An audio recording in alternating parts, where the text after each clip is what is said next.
On a humid August night in 1851, somewhere along the tobacco plantations of Southside Virginia, a slave trader's ledger recorded an entry that would never be fully explained. The notation read, "One specimen, age approximately 19, purchased from Charleston Market. Unique physical characteristics. Price, $28.40, nearly 4 times the standard rate." The buyer's name was recorded as Thomas Rutledge, owner of Belmont Estate. What happened over the next 14 months would result in 3 deaths, the complete abandonment of a prosperous plantation, and the systematic destruction of every document related to the estate's activities during that period. Court records from Prince Edward County show that in November 1852, the property was sold at auction for a fraction of its value, with the stipulation that certain rooms remain sealed in perpetuity.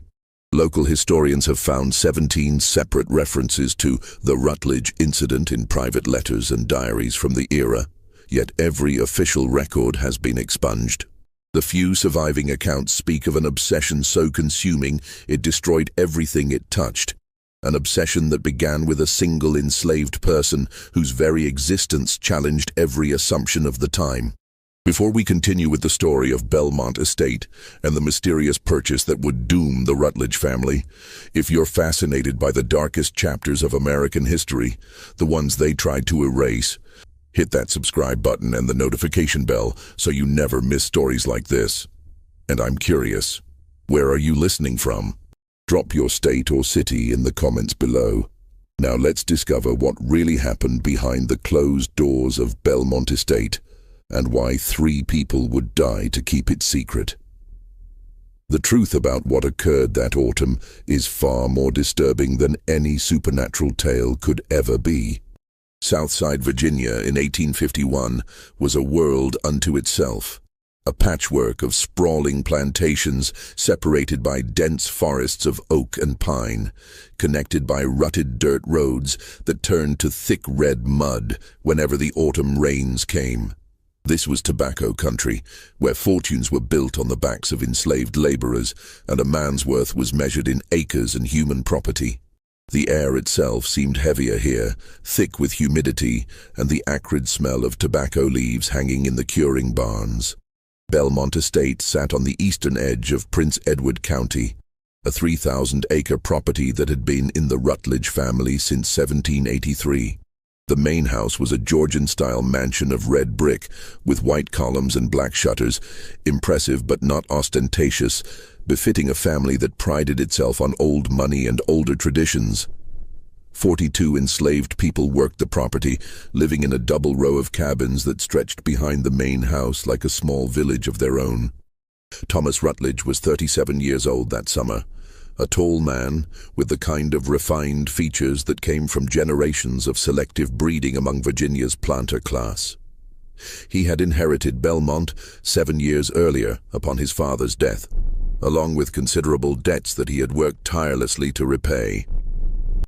By all accounts, he was known as a stern but not particularly cruel master.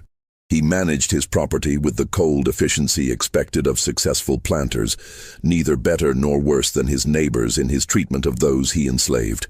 His wife, Catherine, was 10 years his junior, the daughter of a Richmond merchant who had made his fortune in the shipping trade. She had married Thomas in 1847, bringing with her a substantial dowry that had helped ease the plantation's financial troubles. Catherine was considered a great beauty, slim and pale, with dark hair she wore in the elaborate styles fashionable among Virginia society. But there was something fragile about her, something that suggested she might shatter at the slightest pressure.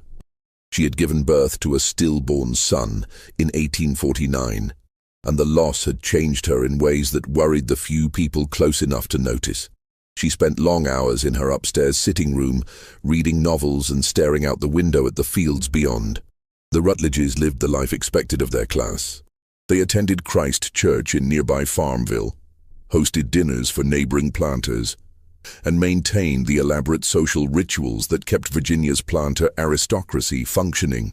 Thomas sat on the county board and served as a magistrate.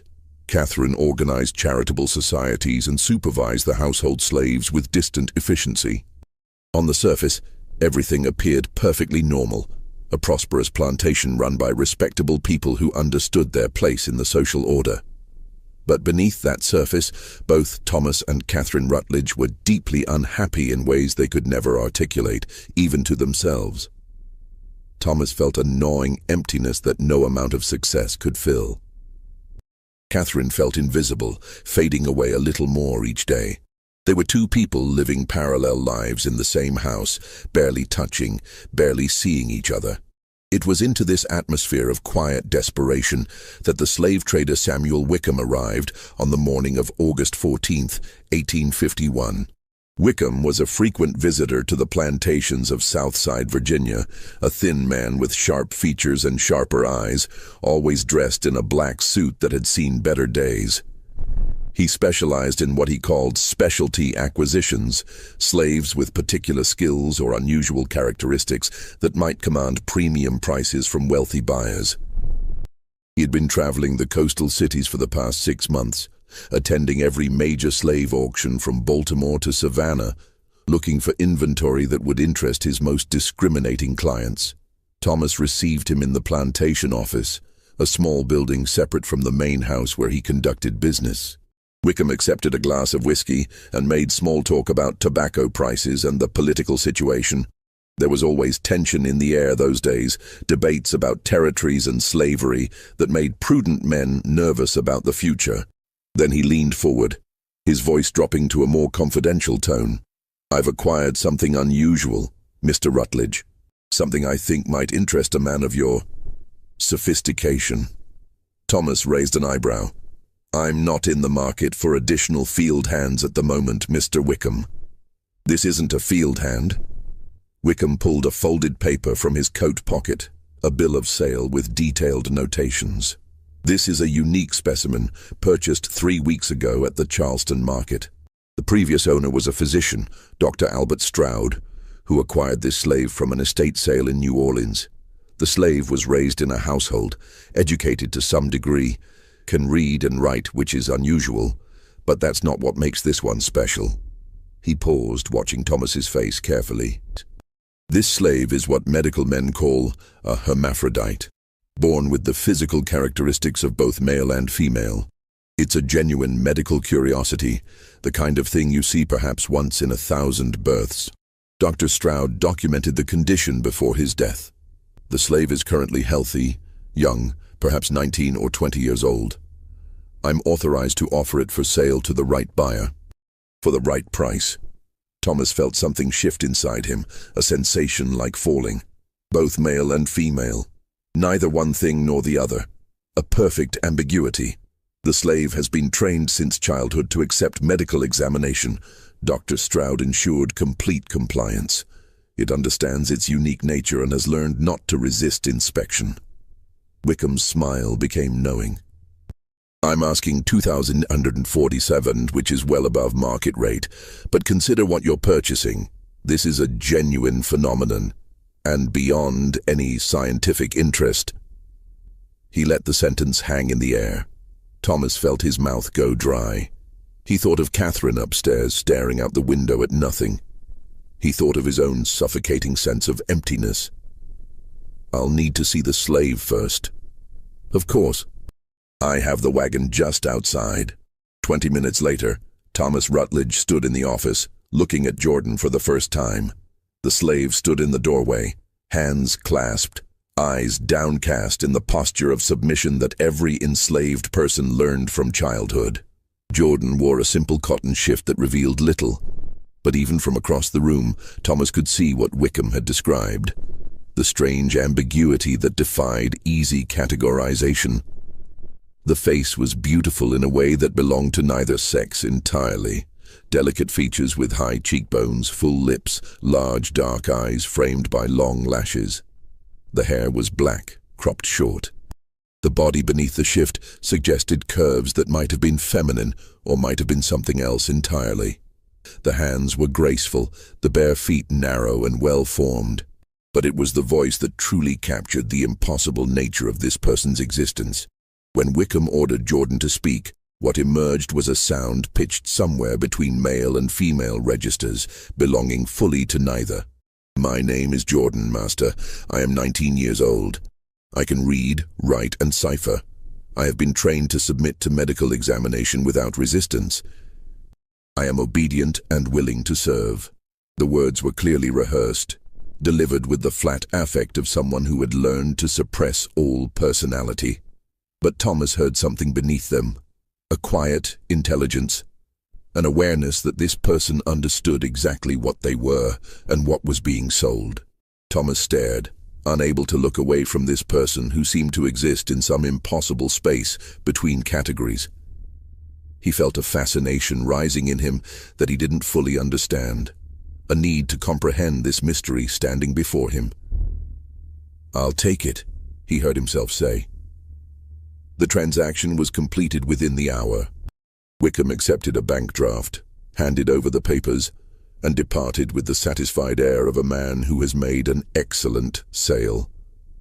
Thomas stood alone in the office with his new acquisition, feeling excitement and unease in equal measure. "Come with me," he said finally. "I need to determine where you'll be housed." He didn't take Jordan to the slave quarters behind the main house. Instead, he led the slave to a small cottage that sat at the edge of the formal gardens, a structure that had once housed his father's valet but had stood empty for years. It was isolated enough to be private, but close enough to the main house to be convenient. "You'll stay here," Thomas said. "I'll send for you when I've decided on your duties." Jordan stood in the center of the cottage's single room, hands still clasped, face expressionless. "Yes, Master." Thomas returned to the main house, his mind churning. That evening at dinner he told Catherine about the acquisition, choosing his words carefully. He described Jordan as an unusually educated house slave with a unique background that he had purchased as a potential addition to the household staff. Catherine showed little interest at first, picking at her food. "If you think it's necessary, Thomas. The slave has uncommon characteristics. The previous owner was a physician who valued the slave for medical reasons. It might be useful to have someone with such training in the household." Something in his tone made Catherine look up, studying his face. "What kind of characteristics?" Thomas hesitated. "It's difficult to explain. Perhaps you should see for yourself." The next morning, he brought Catherine to the cottage to meet Jordan. Catherine stood in the doorway looking at the slave with initial disinterest that slowly transformed into something else as she took in Jordan's appearance. The ambiguous beauty, the impossible to categorize presence, the strange quality of existing between worlds. "This is Jordan," Thomas said, watching his wife's face. "The slave I mentioned." Catherine moved closer, circling Jordan slowly, her expression unreadable. Jordan stood perfectly still, eyes downcast, breathing slowly and evenly. "What exactly makes this slave so unusual?" Catherine asked. Thomas explained, keeping his voice clinical, describing Jordan's condition in medical terms. As he spoke, he watched something shift in Catherine's expression. The same fascination he had felt, the same disturbed curiosity. When he finished, Catherine was silent for a long moment. Then she reached out, her hand hovering near Jordan's face before falling back to her side. May I examine for myself? To understand?" Thomas felt his heart begin to race. "If you wish." What happened in that cottage over the following hour would mark the beginning of their descent. Catherine's examination started with clinical curiosity, studying Jordan's face, the slave's hands, asking questions about Dr. Stroud's documentation. But gradually, almost imperceptibly, it became something else. Something neither Thomas nor Catherine could have named, but both recognized. When they finally left the cottage and returned to the main house, they didn't speak of what had happened. But that night, for the first time in months, they came together in their marriage bed, drawn to each other not by love or affection, but by a shared secret. A shared fascination with the impossible person who now lived in the cottage beyond their garden. It was the beginning of an obsession that would consume them both. The autumn of 1851 in Prince Edward County brought cooler temperatures and the hard work of tobacco harvest. But inside Belmont Estate, something far more troubling was taking root. Within a week of Jordan's arrival, a new pattern had established itself. One that the other enslaved people on the property noticed immediately, even if they didn't fully understand it. Jordan was moved from the cottage to a small room on the third floor of the main house, officially designated as Catherine's personal maid. The slave was given new clothes, better food than the field hands received, and seemed to exist in a strange, privileged isolation from the rest of the enslaved community. But the other slaves saw things that troubled them. They saw how the master and mistress would both disappear upstairs at odd hours. They heard sounds through the walls that were difficult to interpret. They noticed how Jordan would emerge from that third-floor room, moving carefully, face blank, eyes distant. Harriet, the plantation's cook, was one of the first to sense that something was deeply wrong. She had worked at Belmont for 20 years, had seen 3 generations of Rutledges, and had developed the keen observational skills necessary for survival in her position. She noticed how Thomas had stopped managing the plantation properly, how bills piled up on his desk unopened, how he would forget meetings with neighboring planters. She noticed how Catherine had stopped eating properly, growing thinner and paler by the week, spending hours locked in that third-floor room. One morning in late September, Harriet tried to speak with Jordan in the kitchen. The younger slave had come down to fetch breakfast for the master and mistress, moving with that strange, careful gait, face showing nothing. "Child," Harriet said quietly, glancing around to make sure they were alone. "Are they hurting you up there? You can tell me. I've been here long enough to know when something ain't right." Jordan looked at her with those unreadable eyes. "I have everything I need, Aunt Harriet. The master and mistress treat me well." "That ain't what I asked." A flicker of something crossed Jordan's face, so quick Harriet almost missed it. Pain, perhaps, or resignation.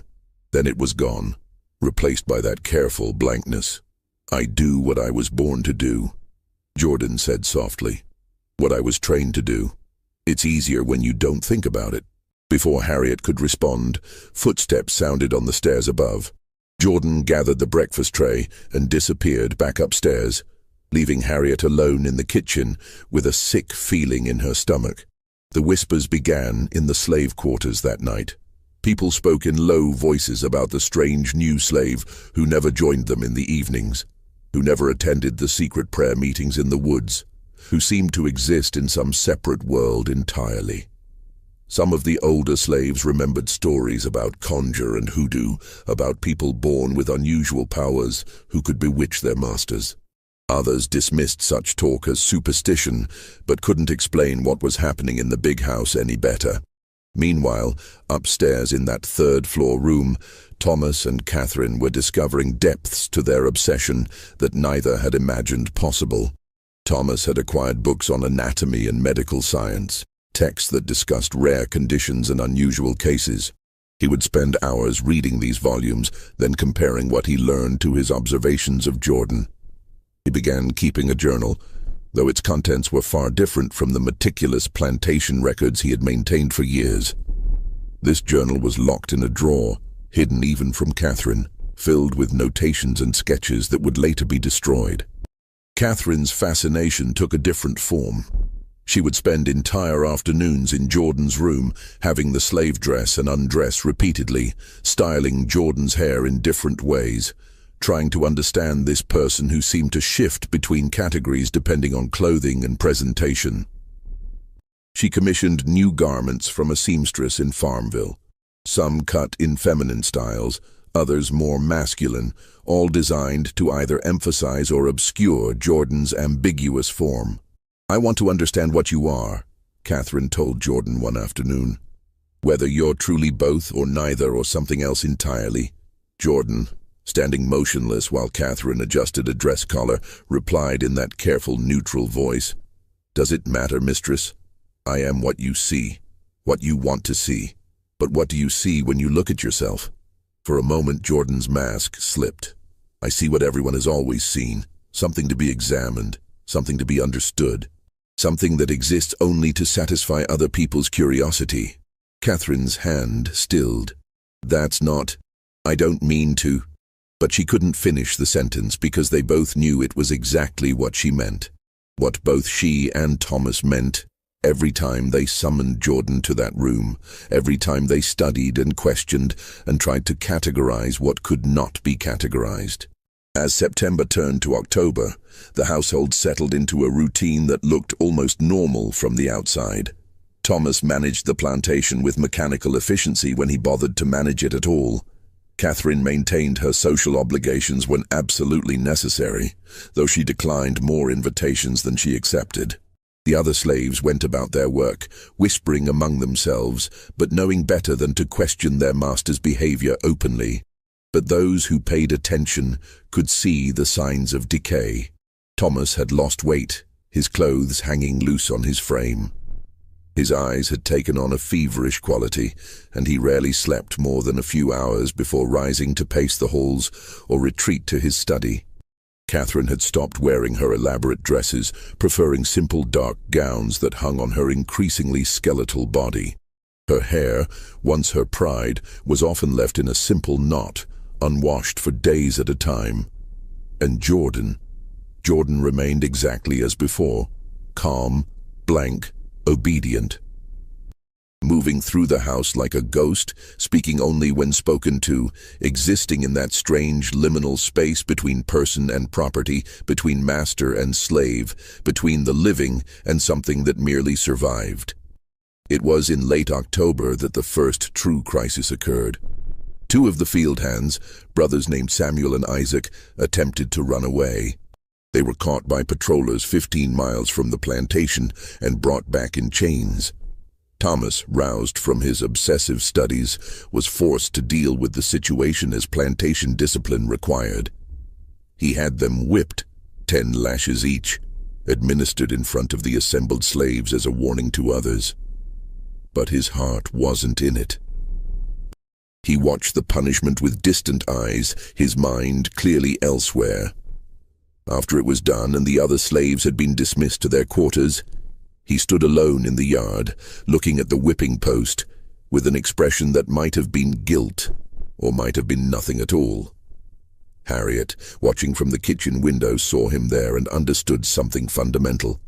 The master wasn't just obsessed with Jordan. He was disappearing into that obsession, becoming less substantial with each passing day, less present in the world of normal human concerns. That night, she heard the master and mistress in the third-floor room again. But this time, through the walls and floors, she heard something new, raised voices, an argument. The words weren't clear, but the emotion was unmistakable. Anger, perhaps, or desperation. The next morning, Jordan came to the kitchen for breakfast, moving even more carefully than usual. Harriet said nothing, but when their eyes met across the kitchen, she saw something in Jordan's expression that chilled her to the bone. It was the look of someone who knew exactly how this would end and had resigned themselves to it. November arrived with unseasonably cold winds that stripped the last leaves from the trees and sent the enslaved workers scrambling to prepare for winter. But inside Belmont Estate, a different kind of cold had settled, the frigid atmosphere of a household coming apart at the seams. The plantation was failing. Not obviously, not yet, but those who understood such things could see the signs. Fields that should have been planted with winter wheat lay fallow. Fences needed mending but remained broken. The tobacco from the previous harvest sat in the barns, much of it unsold because Thomas had failed to negotiate contracts with buyers in Richmond. Bills accumulated on his desk, many unopened, some months overdue. Neighboring planters began to notice. They remarked among themselves about Thomas Rutledge's absence from church, his failure to attend county board meetings, the way he would accept dinner invitations and then send his regrets at the last moment. Some attributed it to grief over his wife's continued poor health. Others whispered about financial troubles or drink. None of them guessed the truth, because the truth was too strange for their world to accommodate. Catherine had stopped even pretending to maintain her social obligations. She rarely left the main house, and when she did venture out to the garden or the nearby paths, she moved like a woman walking in her sleep. Her friends from the charitable societies stopped calling after their visits were repeatedly turned away by servants with polite excuses. The minister from Christchurch came once to inquire after her health and was told she was indisposed. He left, looking troubled, but didn't return. The enslaved people on the property understood, in the way that the powerless always understand the powerful, that something was deeply wrong. The carefully maintained distance between master and slave had broken down in ways that made everyone uncomfortable. Thomas no longer inspected the work or gave clear orders. Catherine no longer supervised the household with her former efficiency. The plantation ran on momentum and the initiative of the slaves themselves, who understood that their survival depended on maintaining routines even when their masters had abandoned them. And then there was Jordan. The other enslaved people had initially viewed Jordan with suspicion tinged with fear. This stranger who had been brought in from outside, who lived in the big house, who seemed to have some inexplicable hold over the master and mistress. But as weeks turned to months, suspicion evolved into something closer to pity.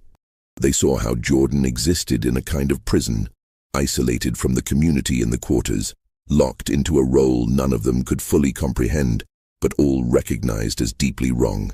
Some of the women tried to reach out. Delia, who had been Catherine's maid before Jordan arrived, approached the younger slave one afternoon when they happened to pass in the hallway. "If you need anything," Delia said quietly, "if you need someone to talk to or, I don't know, just know you're not alone here." Jordan looked at her with those careful, guarded eyes. "Thank you, but I am alone. We all are in the end." The response was delivered without self-pity, simply as a statement of fact. Delia watched Jordan continue down the hall and felt a profound sadness that had nothing to do with her own circumstances and everything to do with recognizing suffering she was powerless to relieve. By late November, Thomas had begun to withdraw even from Jordan. The nightly visits to the third-floor room became less frequent. He would spend long hours in his study instead, drinking whiskey and staring at the locked journal he no longer wrote in, as if the answers to questions he couldn't articulate might somehow appear in its pages. Catherine filled the void. She spent entire days in Jordan's room now, barely eating, barely sleeping, locked into an obsession that had consumed whatever else had once existed in her life. She would talk to Jordan for hours, rambling monologues about her childhood in Richmond, her marriage, the baby she had lost, her sense that she had somehow failed at the fundamental task of being a woman. Jordan listened with that same careful attention, responding when required, offering no judgment or comfort. Sometimes Catherine would fall asleep in the chair by the window, and Jordan would cover her with a blanket and sit perfectly still until she woke, hours later, disoriented and confused about where she was. "Why do you stay?" Catherine asked one afternoon. "You could run. Samuel and Isaac tried. You're smart enough to have a better chance than they did." "And go where, mistress? I was born marked as different. Everywhere I go, people see that difference and want to understand it, to examine it, to possess it. At least here I know what to expect." "That's terrible," Catherine whispered. "Yes, mistress, it is." It was during one of these long afternoons that Catherine finally articulated the question that had been growing in her mind for months. "Do you hate us? Thomas and me?" Jordan was silent for a long moment. When the slave finally spoke, it was with careful consideration, as if weighing each word. "Hate requires a kind of freedom I don't have, mistress. To hate you, I would have to believe I deserved something different, that I had a right to be treated as fully human. But I was taught from childhood that I don't have that right, that my unusual nature makes me something less than human, something to be studied and displayed, so no, I don't hate you, I don't. I simply endure you, the same way I've endured everyone before you, and will endure everyone who comes after." Catherine began to cry then, deep, wrenching sobs that seemed to come from somewhere fundamental. Jordan sat motionless, offering no comfort, simply bearing witness to the mistress's breakdown with that same careful neutrality. When Catherine finally composed herself, her face was blotchy and her eyes were red. "I think we're destroying ourselves," she said. "Thomas and I. This obsession with you, it's like a disease eating us from the inside." "Yes, mistress. And you're just watching it happen? What else can I do?" Catherine had no answer. The crisis that had been building for months finally came to a head on December 15th, when Dr. Edmund Carlyle arrived at Belmont Estate. Dr. Carlyle was a physician from Richmond, an old friend of Thomas's father, who had written to Thomas weeks earlier offering condolences on some business difficulties he'd heard about through mutual acquaintances. Thomas, in a moment of weakness and desperate need to validate his obsession, had written back, mentioning his acquisition of a medical curiosity, and inviting Carlyle to visit and offer his professional opinion. He arrived in the afternoon, a rotund man in his 60s with white mutton chops and the confident bearing of someone who had spent 40 years being deferred to as an authority. Thomas greeted him with an enthusiasm that seemed forced, almost manic. Catherine remained upstairs claiming a headache. They dined together that evening, and Thomas spoke with barely controlled excitement about Jordan. Carefully at first, using medical terminology and discussing the rarity of true hermaphroditism, but gradually becoming more animated, more revealing of his fascination. Carlyle listened with professional interest that slowly shifted to something more troubled as the evening progressed. "I would be very interested to examine this slave," Carlyle said finally, "if you're amenable." "Of course. That's why I invited you. I value your expertise, your professional assessment of the situation." Something in Thomas's voice made Carlyle pause. "The situation?" Thomas seemed to catch himself. "The medical condition, I mean. The documentation from the previous owner was extensive, but I would appreciate a second opinion from someone of your standing." After dinner, Thomas brought Carlyle to Jordan's room. Catherine was already there, sitting in her chair by the window, looking like a wraith in her dark dress. Jordan stood by the door, hands clasped, face carefully neutral. "This is Jordan," Thomas said, his voice taking on that clinical tone he used when trying to maintain distance from his obsession. "The slave I mentioned in my letter." Carlyle approached Jordan with professional detachment, asking questions about age, general health, the slave's history before coming to Belmont. Jordan answered in that careful, rehearsed manner, providing information without inflection or emotion. "May I conduct a brief physical examination?" Carlyle asked. "Nothing invasive, simply an external observation to assess the condition Mr. Rutledge described." Jordan glanced at Thomas, who nodded. "Of course, Doctor. Jordan is accustomed to medical examination." What followed was a professional, respectful assessment that stood in stark contrast to what had been happening in that room for the past 4 months. Carlyle examined Jordan's face, hands, asked the slave to turn slowly, made a few notations in a small book he carried. His examination was thorough but dignified, treating Jordan as a patient rather than a specimen. When he was finished, his expression had shifted from clinical interest to something more complex, a mixture of professional curiosity and deeply personal concern. "Remarkable," he said quietly. "A genuine case of hermaphroditism. Quite rare indeed." He looked at Thomas, then at Catherine sitting motionless in her chair. "Might I speak with you privately, Mr. Rutledge?" They retired to Thomas's study, leaving Catherine and Jordan alone upstairs. Carlyle accepted a brandy and stood by the fire, choosing his words with obvious care. "Thomas, I've known your family for many years. I respected your father despite his difficulties, which is why I must speak frankly now, as a friend and as a physician." Thomas felt his stomach tighten with dread. "What is it?" "That slave upstairs is indeed a genuine hermaphrodite. The condition is as rare as you suggested. From a strictly medical standpoint, it would be of considerable interest to researchers."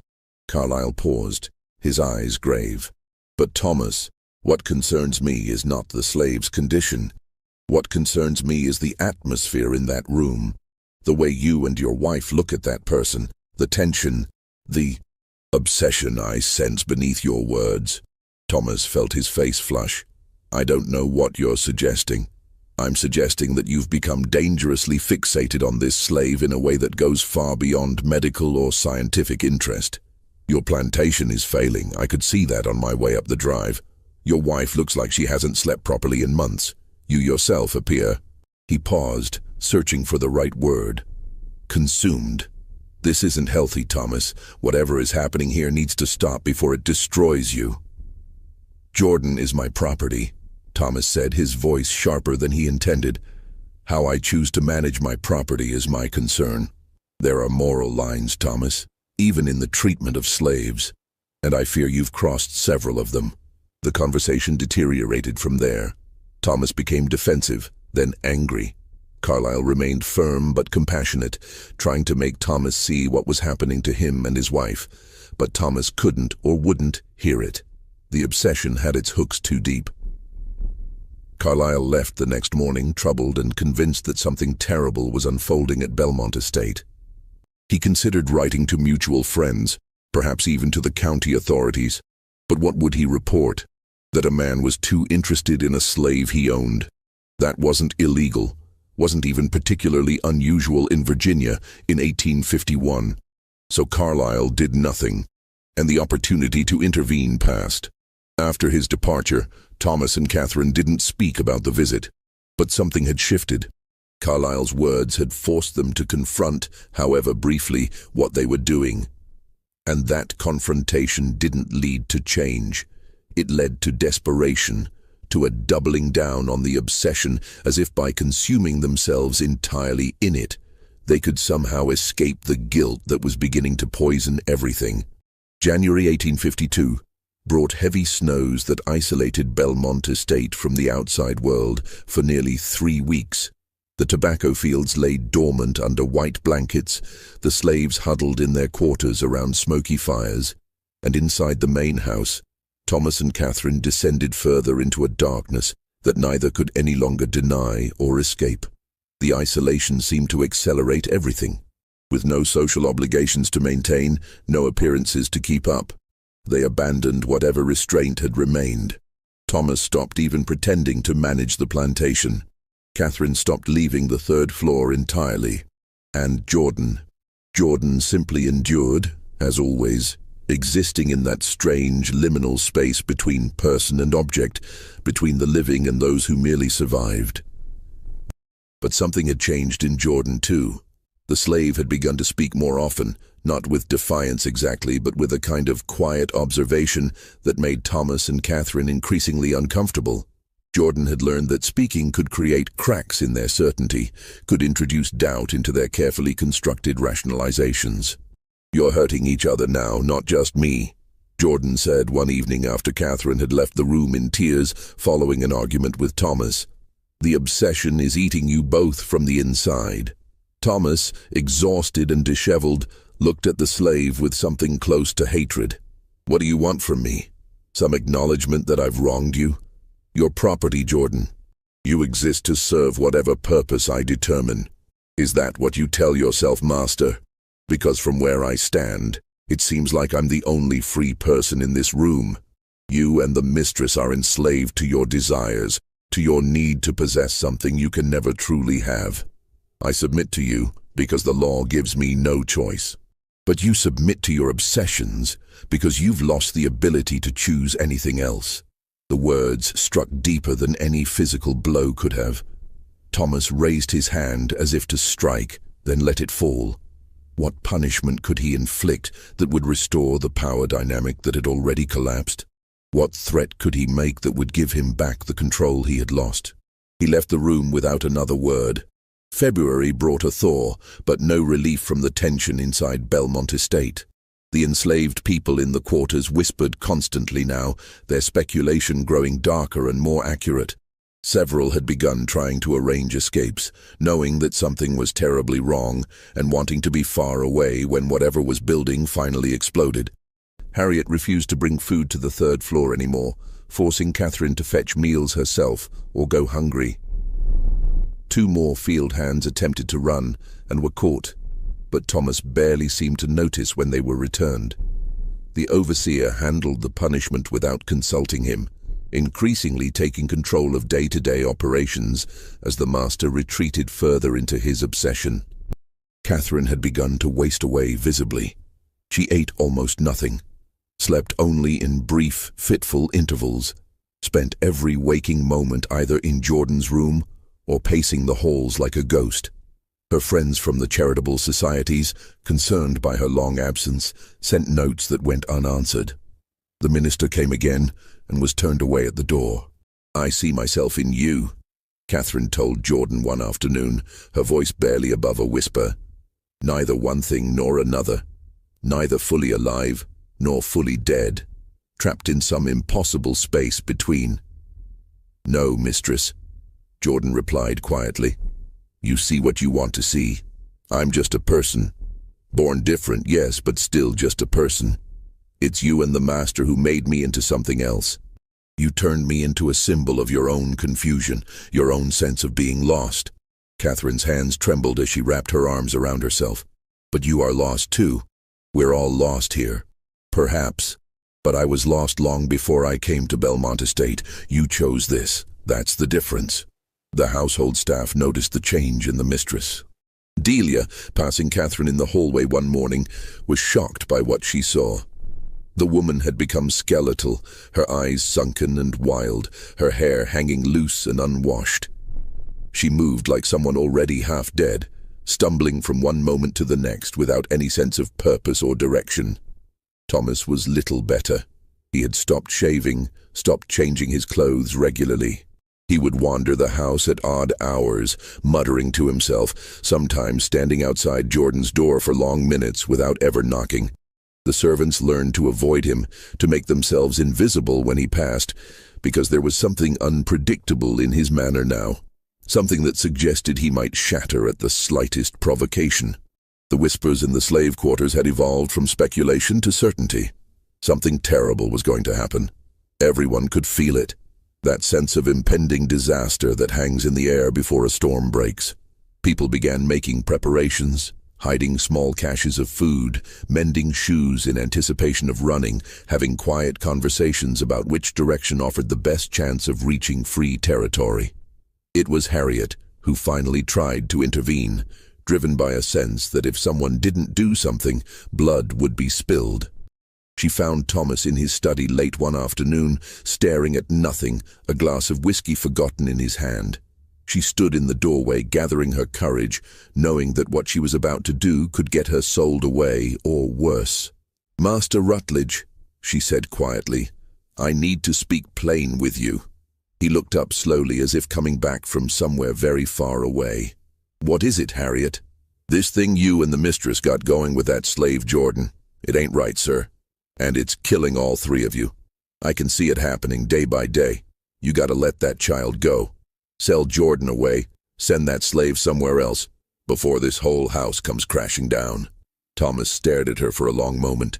She braced herself for his anger, for punishment, for the violence that masters could inflict on slaves who spoke out of turn. But instead, something crumbled in his expression, and for just a moment, she saw the truth written plainly on his face. He knew she was right, knew exactly what was happening, and was powerless to stop it. "Get out, Harriet," he said finally, his voice barely audible. "Just get out." She left, her heart pounding, knowing she had tried and failed. If this story is giving you chills, share this video with a friend who loves dark mysteries, hit that like button to support our content, and don't forget to subscribe to never miss stories like this. Let's discover together what happens next, because the horror in Belmont Estate is about to reach its terrible conclusion. The breaking point came on February 14th, 1852. The day started like any other in that household of slow dissolution. Thomas rose late, disheveled and hollow-eyed. Catherine remained upstairs, having not left the 3rd floor in 3 days. Jordan moved through the routine of survival, fetching water, managing the small tasks that maintained the illusion of normalcy. But something was different. Those who knew Catherine well, and the enslaved women who had served her for years knew her better than anyone, could see that she had reached some kind of breaking point. There was a strange calm about her that morning, a stillness that was more frightening than her usual agitation. Delia noticed it when she passed the mistress in the hallway. Catherine's eyes, usually restless and fevered, had taken on a glassy quality, as if she were looking at something very far away. She moved with deliberate slowness, like someone performing a rehearsed ritual. When Delia offered to bring her tea, Catherine simply shook her head and continued up the stairs without speaking.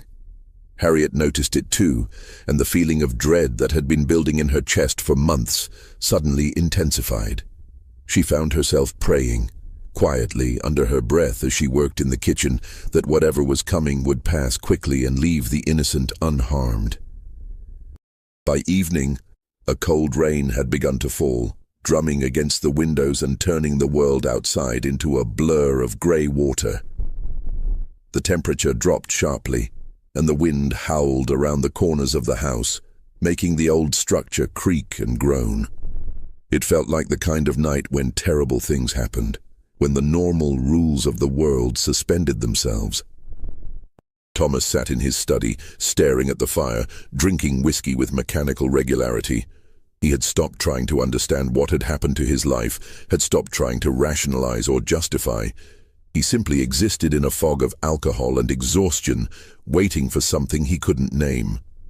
Upstairs, Catherine sat in Jordan's room, watching the slave with an intensity that had become familiar over the months, but had now taken on a desperate edge. The lamp flickered, casting shadows that danced across the walls. Outside, the rain intensified, and somewhere in the distance thunder rumbled. "I can't do this anymore," she said suddenly, her voice cracking. "I can't wake up one more day in this house, in this life, knowing what we've become." Jordan, sitting on the narrow bed, looked at her with those careful, guarded eyes. "Then leave, mistress. Take what money you can and go somewhere far away. Start over." "Start over?" Catherine laughed, a broken sound with no humor in it. "How do I start over when I carry this with me? When every time I close my eyes I see what we've done, what we've become? You don't understand. There's no starting over from this. There's only ending it." Something in her tone made Jordan sit up straighter, suddenly alert. "Mistress, what do you mean?" Catherine stood abruptly, pacing to the window and back, her movements jerky and uncoordinated. Rain lashed against the glass and lightning briefly illuminated her face, gaunt, haunted, already half dead. "I thought understanding would bring freedom.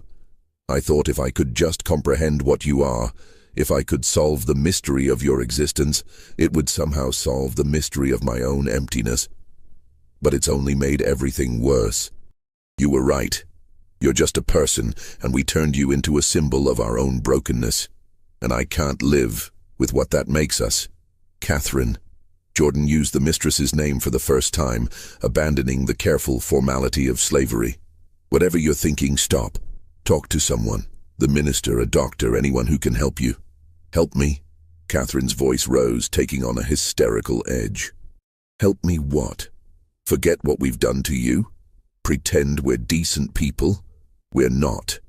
We're monsters who used another human being to fill the emptiness inside us, and it didn't work, and now I'm hollow all the way through." She moved to the dresser with sudden purpose, opened a drawer, and pulled out something that gleamed dully in the lamplight. A pistol. One of Thomas's father's dueling pistols that she must have taken from the study days ago, hidden here, waiting for this moment. Jordan stood slowly, hands raised in a gesture of peace. "Mistress, please, put that down." "Why?" Catherine turned to face Jordan, the gun held loosely in her shaking hand. "So we can keep doing this, keep destroying each other day by day. I'm tired, Jordan. I'm so tired of being alive, so tired of feeling everything and nothing at the same time." Thunder cracked directly overhead, so loud it seemed to shake the house.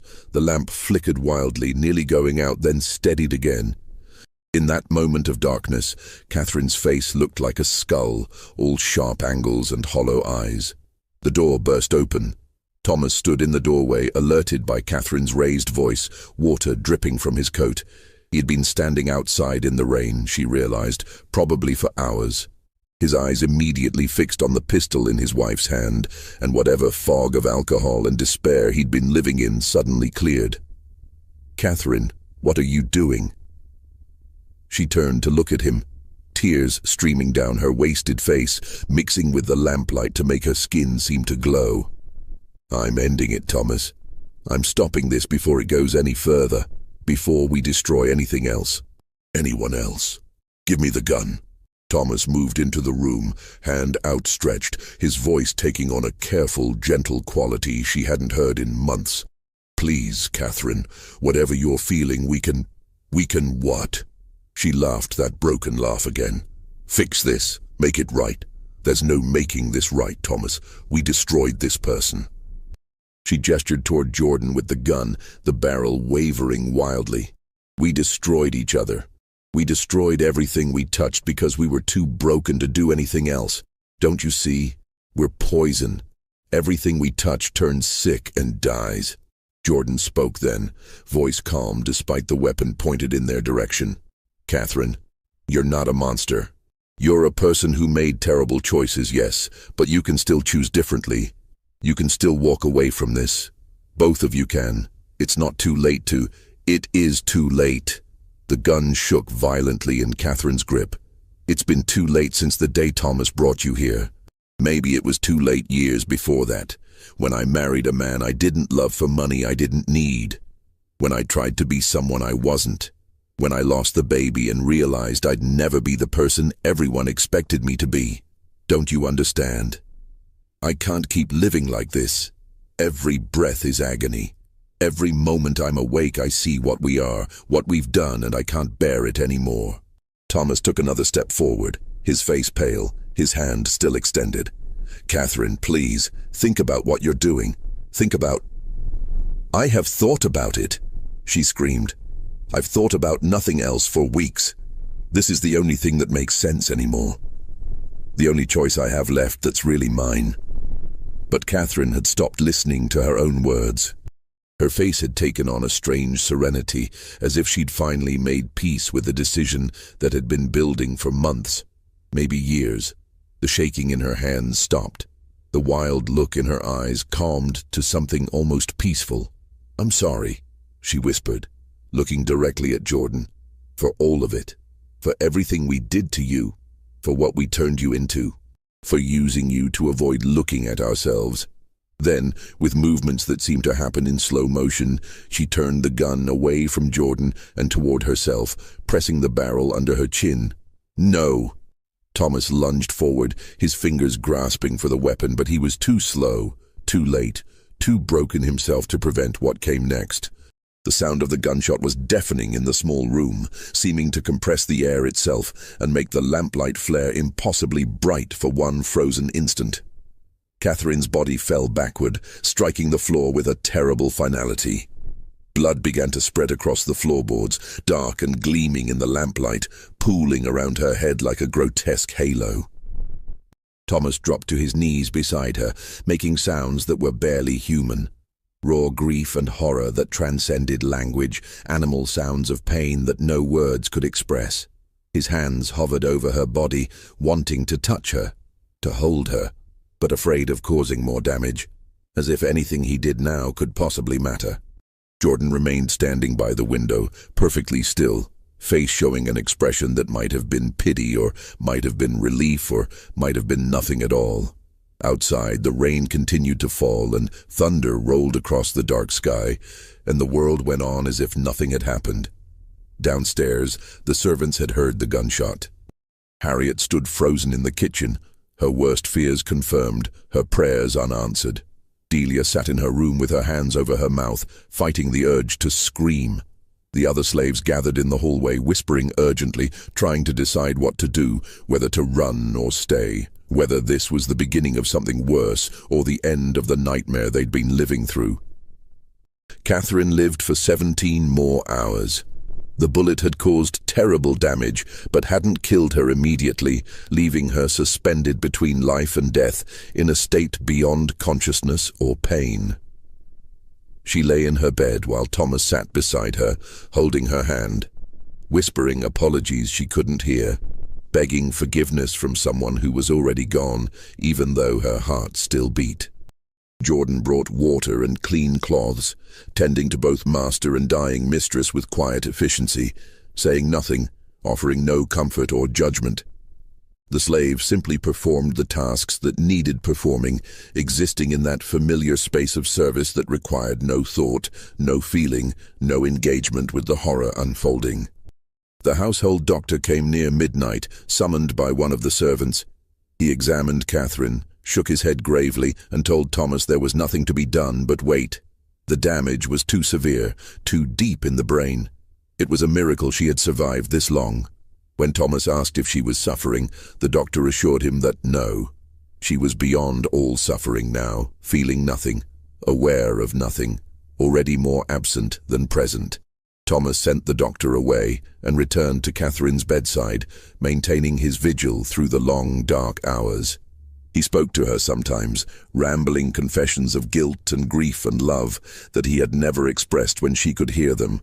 He told her about his own emptiness, his own brokenness, how he had thought she could fill the void inside him and had been devastated to discover she was just as hollow as he was. He told her he was sorry for bringing Jordan into their lives, sorry for starting them down a path that could only end in destruction. But mostly, he sat in silence, watching the rise and fall of her chest become slower and shallower with each passing hour. As dawn light began to filter through the windows, grey and cold, matching the rain that still fell outside, Catherine's breathing changed one final time. It became labored, rattling, the sound of a body giving up its last hold on life. Thomas leaned close, tears falling onto her pale face, his hand gripping hers with desperate strength. "I'm sorry," he whispered one last time, "for everything. For failing you. For all of it." Her eyes opened briefly, clouded and unfocused, perhaps seeing him one last time, perhaps seeing nothing at all. Her lips moved, forming words without sound, words he would never know, messages that died undelivered. Then she was gone. The terrible rattling breath stopped. Her hand went limp in his. The slight warmth that had remained in her skin began to fade, replaced by the cold that claimed all the dead. Thomas sat with her body for hours after, unable to move, unable to think, unable to feel anything except a vast emptiness that seemed to swallow everything. Not just Catherine, not just himself, but the entire world, the entire universe, everything collapsing into a void that had no bottom and no end. Finally, Jordan spoke from the doorway, voice quiet and neutral. "Master, we need to call for help. The servants, the doctor, someone needs to be told." Thomas looked up at the slave, his face ravaged by grief and guilt, his eyes red from crying, his hands still clutching his dead wife's cooling fingers. And in that moment, unable to bear the weight of his own culpability, he lashed out at the only target available. "This is your fault," he said, his voice flat and dead. "You did this to us. You destroyed everything." Jordan met his gaze steadily, neither flinching nor arguing, simply accepting the accusation with the same careful neutrality that had characterized every interaction. "No, Master, you did this to yourselves. I was just here." The words hung in the air between them, simple, undeniable, devastating in their truth. Thomas had no response. He turned back to Catherine's body and said nothing more. The aftermath unfolded with grim inevitability, each step following logically from what had come before, like a mathematical proof leading to an inescapable conclusion. Thomas claimed Catherine's death was an accident, a tragic misfortune that occurred while she was handling one of his father's old pistols, not understanding it was loaded. The local magistrate, a man who had known Thomas since childhood, and who understood the complications that suicide created for a respectable family, accepted this explanation with visible relief. He conducted a brief investigation that asked no difficult questions and reached the conclusion everyone wanted. Suicide was shameful, legally complicated, problematic for the church, and for inheritance. Accident was simpler for everyone involved. The funeral was held 3 days later at Christ Church in Farmville, well attended by neighboring planters and their wives who came to pay their respects to one of their own. They stood in the cold rain and spoke in hushed, sympathetic tones about the tragedy of a young woman taken before her time. They remarked on how devastated Thomas appeared, how he had aged years in recent months, how grief had hollowed him out until he seemed barely substantial. They offered their condolences with genuine feeling. These people who had known the Rutledges for generations, who had no idea what had really happened behind the closed doors of Belmont Estate. None of them knew the truth. Or if some suspected, if they had noticed Thomas's increasing withdrawal from society, Catherine's strange behavior, the whispered rumors that had begun circulating among the enslaved community, they had the good sense not to speak of it. Some questions were better left unasked in Virginia in 1852. Some answers were too disturbing to acknowledge. But the enslaved community knew. They always knew. In the quarters at Belmont and on neighboring plantations, in whispered conversations after the masters had gone to bed, the truth circulated through the invisible network that connected Virginia's enslaved population. The story of what had happened at Belmont Estate spread and grew in the telling, acquiring mythic dimensions as it passed from mouth to mouth, becoming a cautionary tale about the corrupting nature of absolute power, and what happened when masters treated enslaved people not as human beings, but as objects to satisfy their desires. They spoke of Jordan, the strange slave, neither man nor woman, who had somehow driven the Rutledges to destruction simply by existing. Some versions of the story suggested Jordan had special powers, some kind of conjure or hoodoo that made masters lose their minds. Others claimed Jordan had been so beautiful, so impossibly alluring, that even good Christian people couldn't resist falling into sin. Still others whispered that Jordan hadn't done anything at all except hold up a mirror to the Rutledges' souls, and they had destroyed themselves when they couldn't bear what they saw reflected there. The truth, as always, was more complicated and more mundane than legend allowed. But the legend served its purpose, reminding the enslaved that their masters were not invulnerable, that obsession and guilt could destroy even the most powerful, that sometimes survival itself was a kind of victory. Within a week of Catherine's funeral, Thomas made arrangements to sell Belmont Estate. He met with potential buyers, negotiated terms, accepted the first reasonable offer despite it being well below the property's actual value. He wanted only to be rid of the place as quickly as possible, to put distance between himself and the site of his destruction. Before the sale was finalized, he did 3 things. First, he ordered the 3rd-floor room where Catherine had died, sealed and locked. He had workers remove all the furniture, scrub the bloodstains from the floorboards, though the stains never quite disappeared, no matter how hard they scrubbed. Then he had the door locked and the key thrown into the well, with stipulations written into the sales contract that the room remain sealed in perpetuity. The buyer, a merchant from Petersburg, thought it an eccentric request but agreed readily enough. What did he care about one locked room in a house with 20 others? Second, Thomas systematically destroyed every document related to Jordan. Bills of sale, medical records, personal journals, correspondence with Dr. Carlyle. He built a fire in his study fireplace and fed the papers into it one by one, watching years of documentation turn to ash. He burned Catherine's diary too, though he never read it first. He couldn't bear to see his own actions reflected through her eyes, to understand how she had experienced what they had done. Third, he sold most of the enslaved workers along with the property, dispersing them to different buyers across the county. Families were separated, communities broken apart, lives disrupted once again, to serve the convenience of those who owned them. Thomas felt a distant guilt about this, understanding on some level that he was inflicting fresh trauma on people who had already endured so much. But guilt changed nothing. He needed money to start over, and slaves were property to be liquidated like any other asset. But he kept Jordan. When asked why, he had no good answer. Perhaps it was because Jordan was the only other person who truly understood what had happened, the only witness to his complete degradation. Perhaps it was because some part of him still felt that strange fascination, that need to possess what he couldn't understand. Or perhaps it was simply because he couldn't imagine Jordan belonging to anyone else, being subjected to another master's curiosity or cruelty. He moved to a small house in Lynchburg with just 3 slaves, Jordan and 2 elderly servants too old to fetch good prices at auction. It was a modest residence on a quiet street, nothing like the grandeur of Belmont. Thomas lived there like a hermit, rarely venturing out except for necessary errands, declining all social invitations, withdrawing completely from the world of Virginia's planter society that had once defined his entire existence. His neighbors occasionally saw him walking alone in the early morning hours, moving with the slow, shuffling gait of a much older man, his shoulders hunched as if carrying an invisible weight. He spoke to no one, made no friends, participated in no community activities. He simply existed, going through the motions of living without any apparent purpose or pleasure.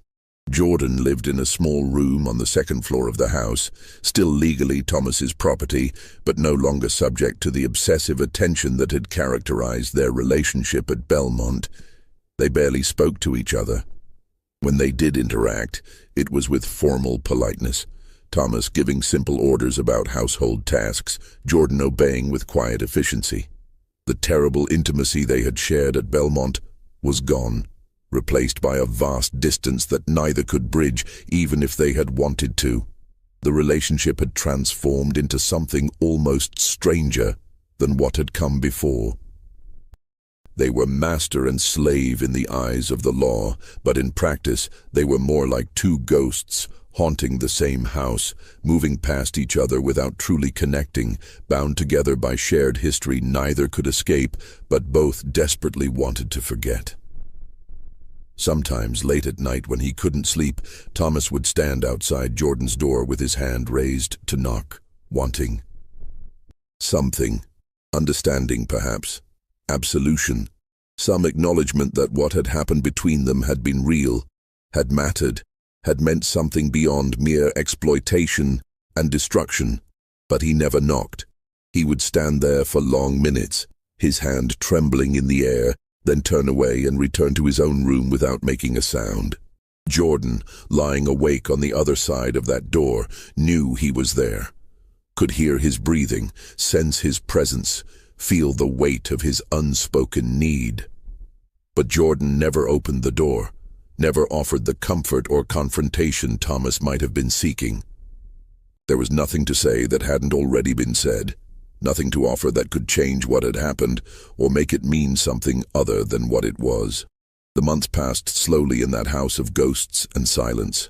Thomas aged rapidly, his hair going gray, his face gaunt, his eyes taking on the hollow look of someone who had stopped seeing any purpose in continuing to exist.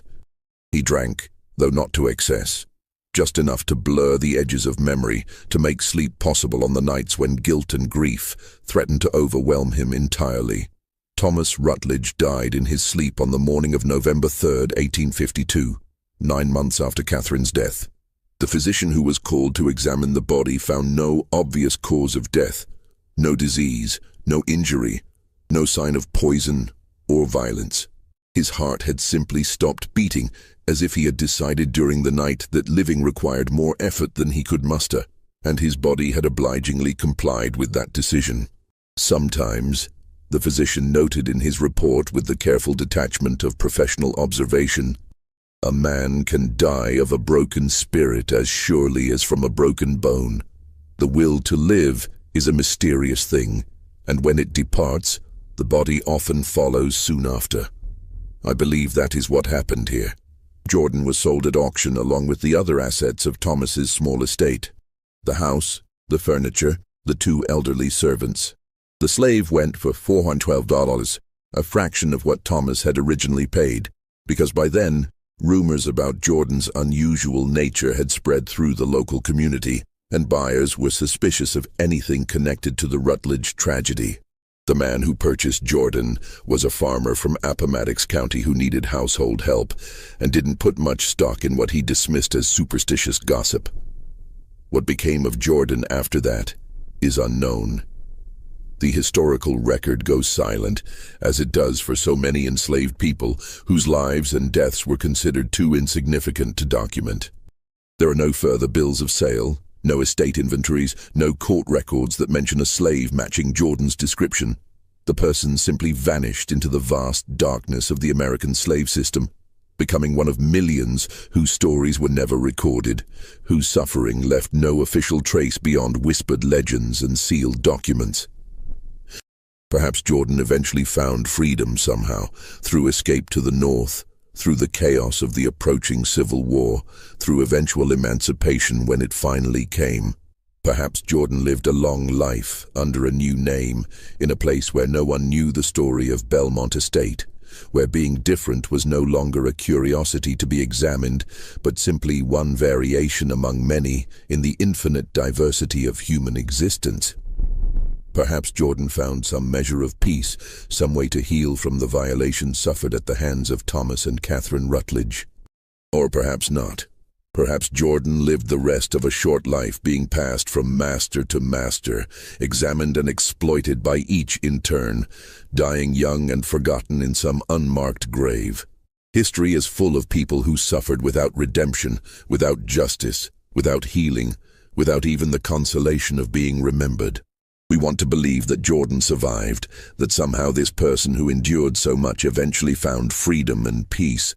But we simply don't know, and the silence of the historical record may be answer enough. Belmont Estate stood empty for 3 years before being purchased by the merchant from Petersburg who had bought it from Thomas. The new owner moved in with his family, determined to restore the property to its former prosperity.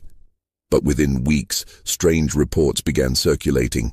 The sealed room on the 3rd floor disturbed everyone who passed it in the hallway. There was a cold spot by the door that never warmed, even in the heat of summer, and sometimes people reported hearing sounds from inside, though the room had been empty and locked for years. Against the stipulations of the original sale, the new owner eventually had the room opened, curiosity overcoming his agreement to leave it sealed. Inside, workers found evidence of what had happened there.